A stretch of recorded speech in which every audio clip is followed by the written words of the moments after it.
Welcome to Film Shapes, the podcast.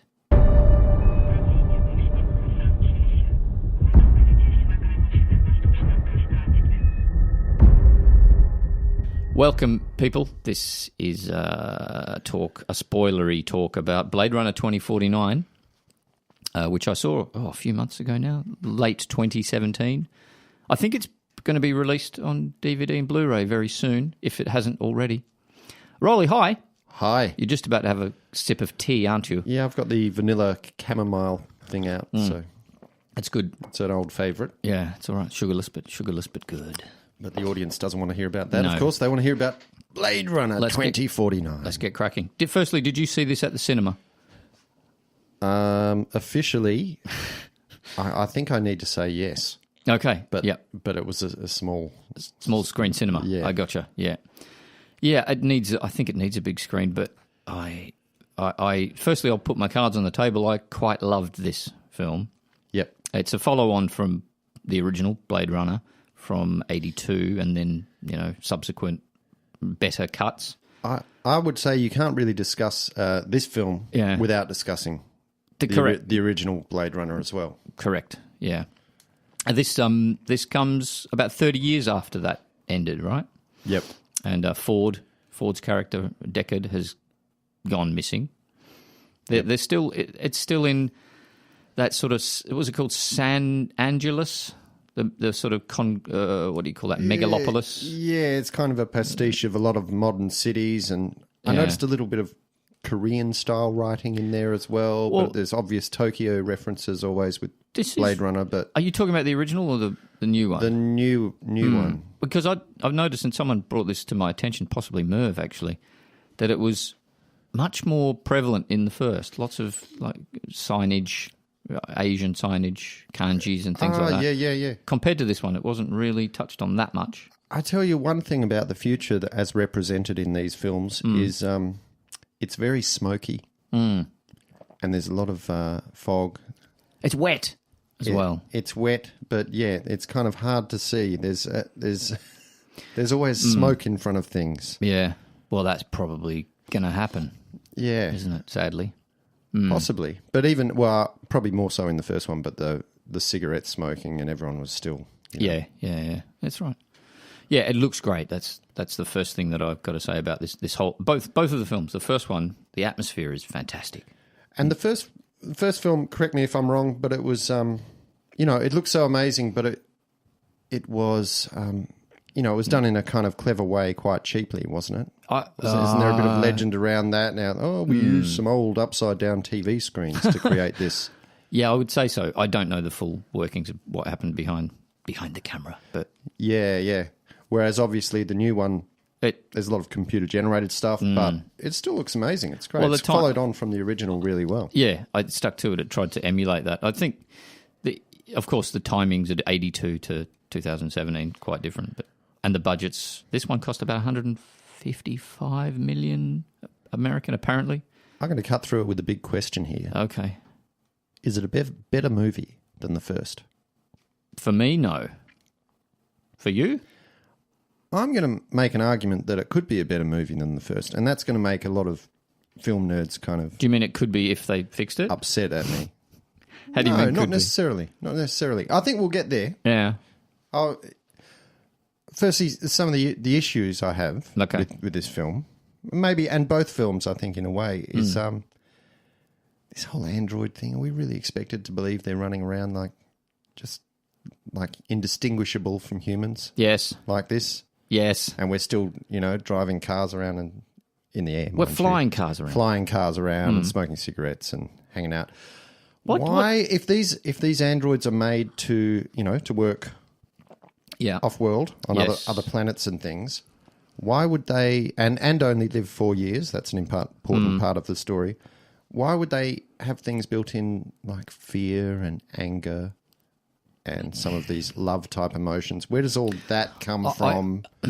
I would say that the creators had different types in mind. So there are new marks that don't live only 4 years in this new one. In the past one, right. So I guess... but the emotional side of it...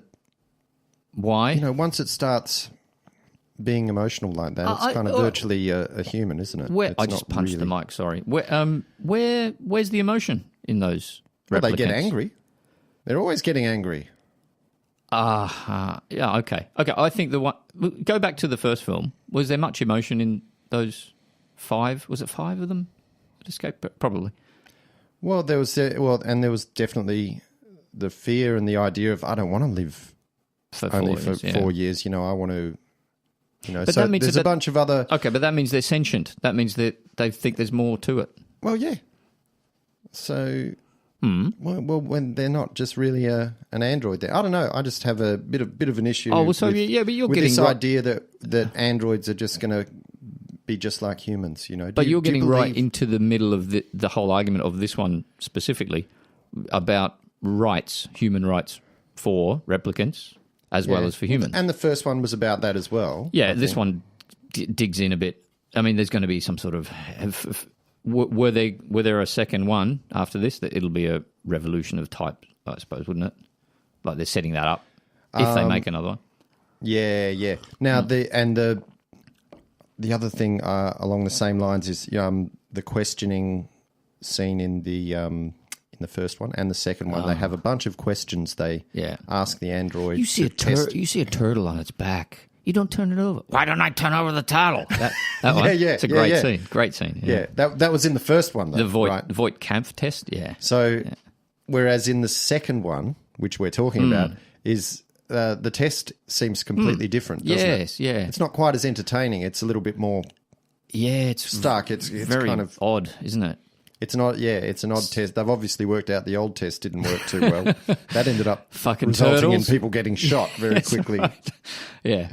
No, this one, odd. Cells interlinked, all this kind of not stuff that he has to repeat, from his memory. I don't know. It's a clever one. Yeah. What's it like to hold the hand of someone you love? Interlinked. Interlinked. Did they teach you how to feel finger to finger? Interlinked. Interlinked. Do you long for having your heart interlinked? Interlinked. Interlinked. Do you dream about being interlinked? I like that. I like that scene. Yeah. That was one of my favourite scenes from the first one, and some of those ideas.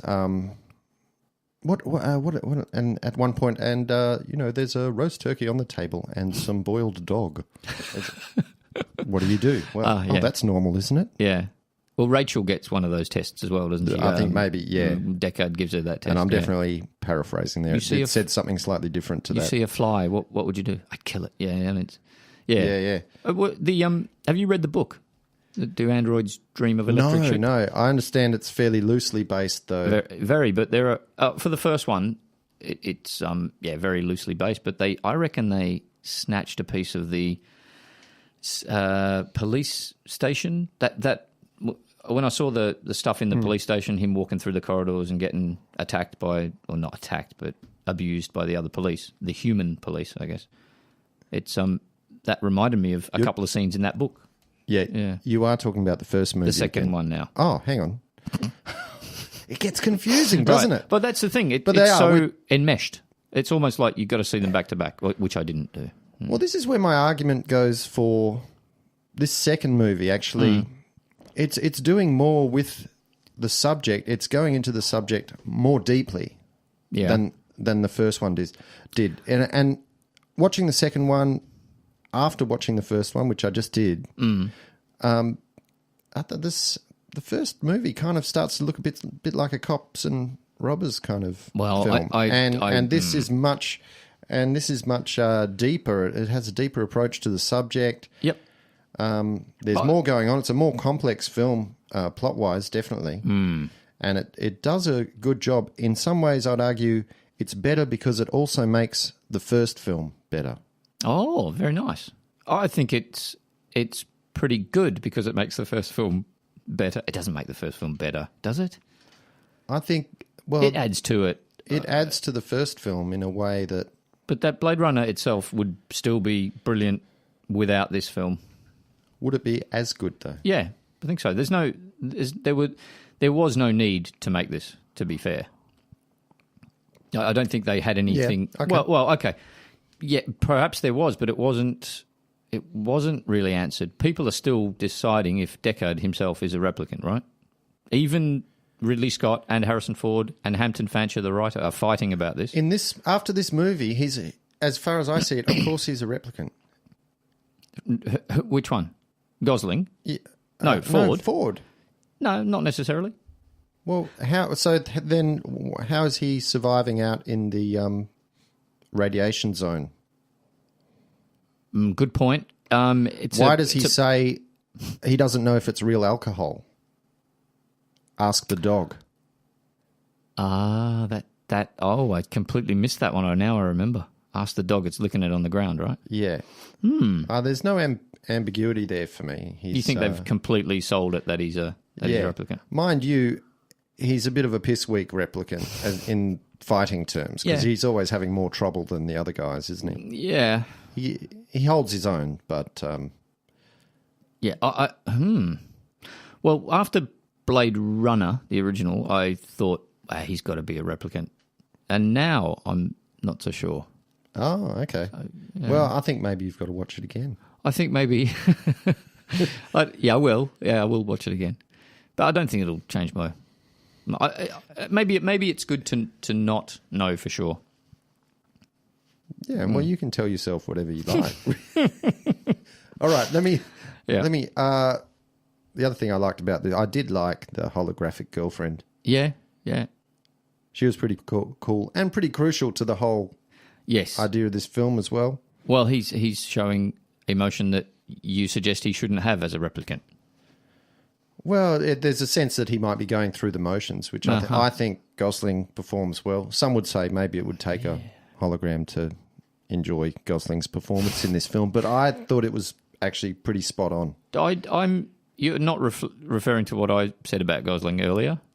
I don't think he's terrible in this. I'm not sure, though. He's very slow moving. He works well, I think, with what he's given. Yeah. He does crack her funny as well at one point in the... they're in the big data bank and the guy's going through the stuff and they're talking about the blackout. And, I was only 12 years old at the time, this guy's saying. And Gosling makes this little quip, he must have been adorable.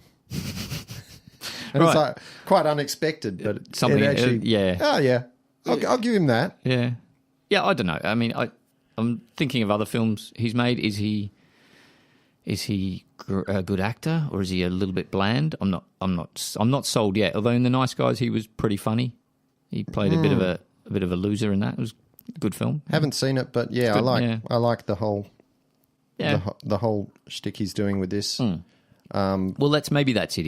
He knows he doesn't have to be ambiguous. He knows he's a replicant, and so he's acting like a very cool, calm, a little bit straight, touch boring kind of dude. Yeah, and he's struggling.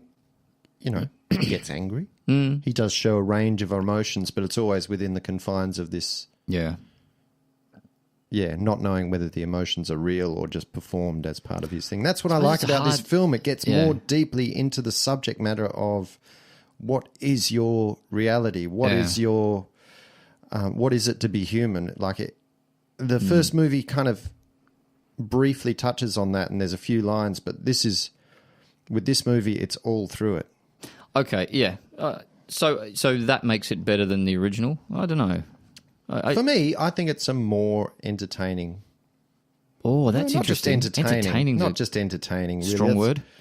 It is a strong word. That kind of weakens my argument, really, doesn't it?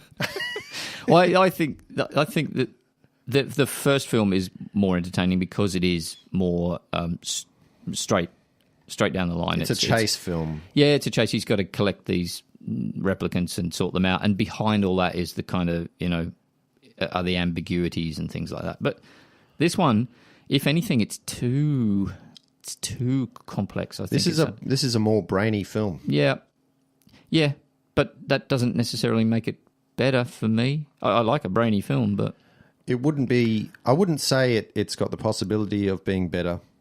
Actually, I'm not going to say it's a better film because what does that mean? Anyway? But hang on, that's you can go for it. That's your opinion. Sure. I won't say it's better, but it definitely dives in more deeply. Yeah, that's true.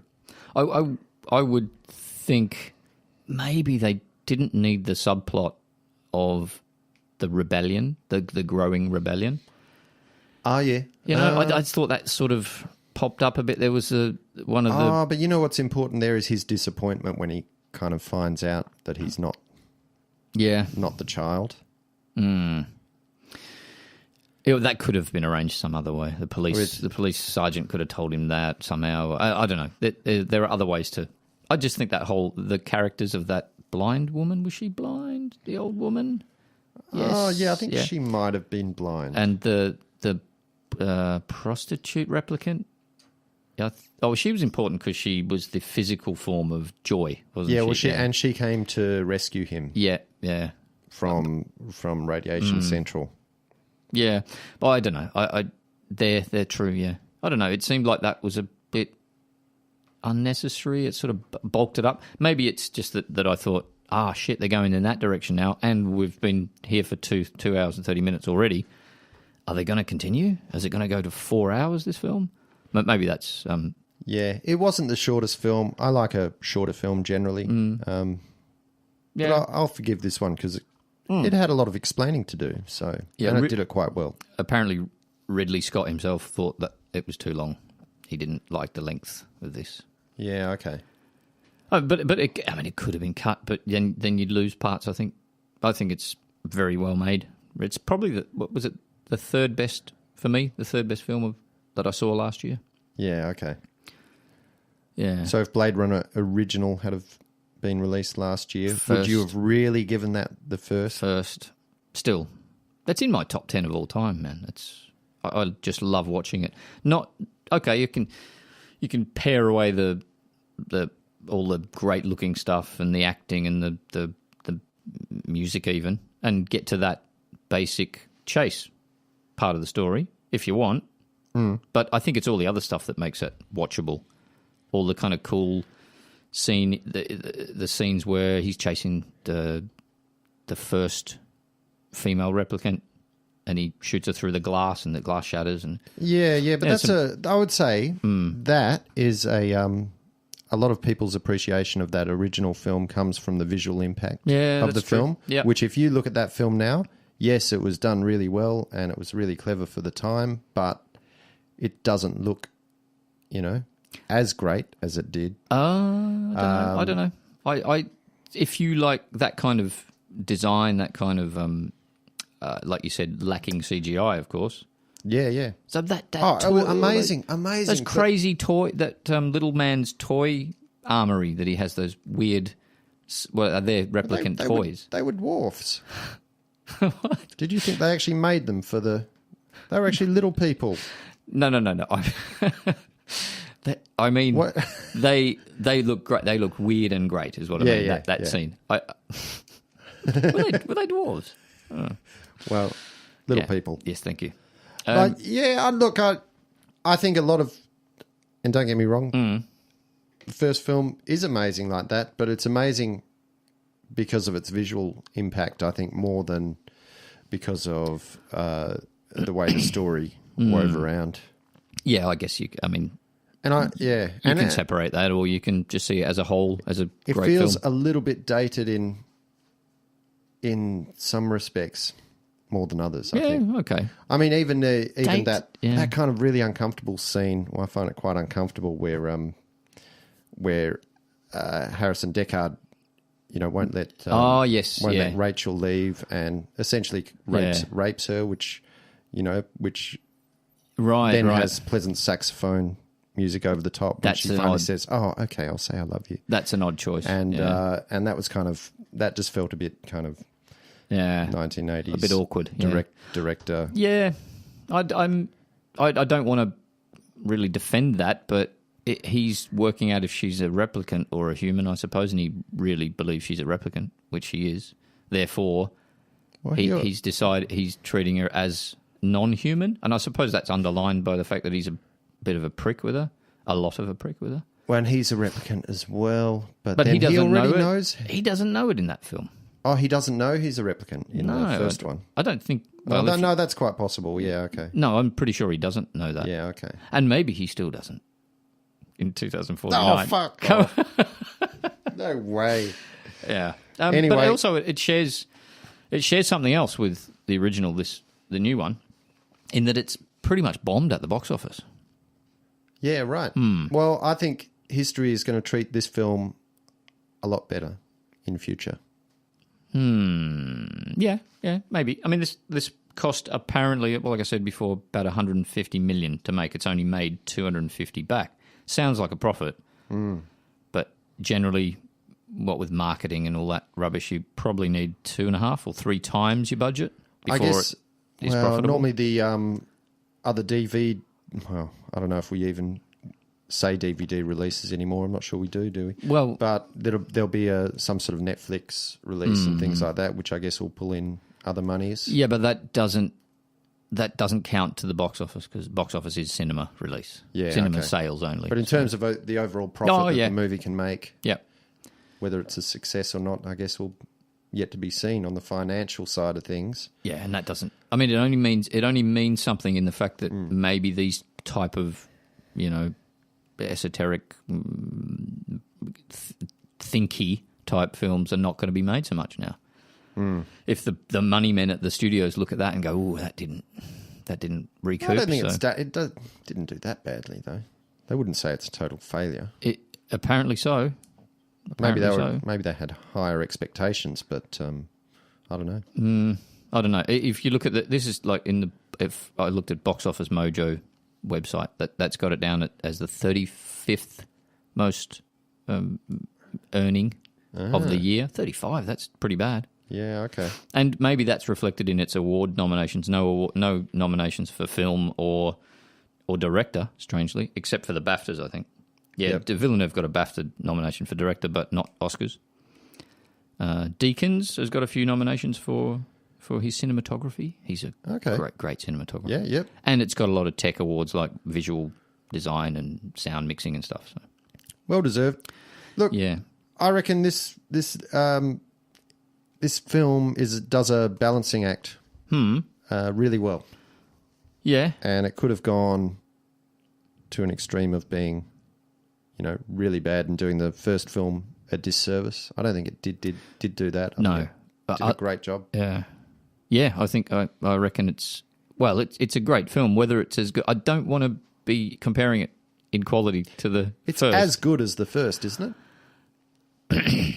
I won't admit that. I still won't admit that. The film nerd in you won't admit that. No, it's not the film nerd. I just think I had a more pleasurable time watching Blade Runner several times. I'm curious what younger people think that, weren't around to see the first film, but if they saw both these films back to back these days, what's going on there? If you're a young person and you're listening, please let us know. Do that and let us know. Yes. All right. Nice one. Let's go. See you. Let's go. Bye-bye. See you later.